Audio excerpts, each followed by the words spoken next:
ನಮಸ್ತೆ. ಇವತ್ತು ನಾವು ಬಂದಿರುವಂತಹ ಜಾಗ ಪಯಣ ಕಾರ್ ಮ್ಯೂಸಿಯಂ. ಇದೊಂದು ವಿಂಟೇಜ್ ಕಾರ್ ಕಲೆಕ್ಷನ್ಸ್ ಅಂತಾನೆ ಹೇಳಬಹುದು.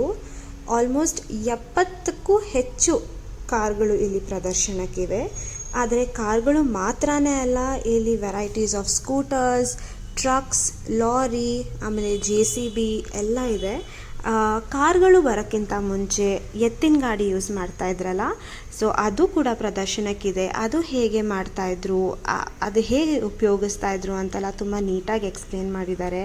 ವೀಲ್ಸ್ ಹೇಗೆ ಮಾಡ್ತಾಯಿದ್ರು, ಮರದಲ್ಲಿ ವುಡನ್ ವೀಲ್ಸ್, ಆಮೇಲೆ ಸ್ಪೋಕ್ ವೀಲ್ಸ್, ಅದರಿಂದ ಸ್ಪೋಕ್ ವೀಲ್ಸಿಗೆ ಹೇಗೆ ಮಾಡ್ತಾಯಿದ್ರು, ಆ ಸ್ಪೋಕ್ ವೀಲ್ಸ್ನ ಕಾರ್ಗೂ ಸಹ ಹೇಗೆ ಬಳಕೆ ಮಾಡ್ತಾಯಿದ್ರು ಅಂತೆಲ್ಲ ತುಂಬ ಚೆನ್ನಾಗಿ ಎಕ್ಸ್ಪ್ಲೇನ್ ಮಾಡಿದ್ದಾರೆ.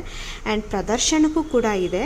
ಅವೆಲ್ಲ ನೋಡಬಹುದು ನೀವು. ಕಾರ್ಗಳೆಲ್ಲ ಎಷ್ಟು ಚೆನ್ನಾಗಿದೆ. ಎಲ್ಲ ಹಳೆ ಕಾಲದಲ್ಲಿ ಇರುವಂತಹ ಕಾರು, ಎವರ್ಗ್ರೀನ್ ಅಂತ ಹೇಳ್ತಾರಲ್ಲ, ಓಲ್ಡ್ ಇಸ್ ಗೋಲ್ಡ್ ಅಂತ, ಸೇಮ್ ಅದೇ ಥರ ಇಲ್ಲಿ ಇರುವಂತಹ ಕಾರು ಇವಾಗೂ ಸಹ ಬಳಕೆಯಲ್ಲಿದೆ.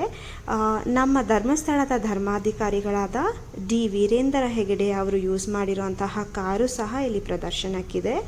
ಆಮೇಲೆ ಡಾಕ್ಟರ್ ವಿಷ್ಣುವರ್ಧನ್ ಅವರ ಕಾರು ಕೂಡ ಇಲ್ಲಿ ಪ್ರದರ್ಶನಕ್ಕೆ ಇದೆ. ಆಮೇಲೆ ತುಂಬ ಹೆಸರುವಾಸಿಯಾದಂತಹ ರಾಜರು, ಮೈಸೂರು ರಾಜರು ಸಹ ಯೂಸ್ ಮಾಡಿರುವಂತಹ ಕಾರು ಕೂಡ ಇಲ್ಲಿ ಪ್ರದರ್ಶನಕ್ಕಿದೆ. ಇಲ್ಲಿ ಇರುವಂತಹ ಕಾರುಗಳೆಲ್ಲ ಯೂಸ್ ಮಾಡಿರುವಂತಹ ಕಾರ್ಗಳೇ. ಸೊ ನೀವು ನಂಬರ್ ಪ್ಲೇಟ್ಸ್ ಕೂಡ ನೋಡಬಹುದು, ರಾಜರಿಗೆ ಯಾವ ಥರ ನಂಬರ್ ಪ್ಲೇಟ್ಸ್ ಇರ್ತಿತ್ತು ಅಂತೆಲ್ಲ. ಇಲ್ಲಿ ಎಂಟ್ರಿ ಟಿಕೆಟ್ 50 ರೂಪಾಯಿ. ಒಂದು ಸತಿ ಭೇಟಿ ಮಾಡಿ, ಖಂಡಿತವಾಗ್ಲೂ ನೀವು ಎಂಜಾಯ್ ಮಾಡೇ ಮಾಡ್ತೀರಾ. Thank you for watching.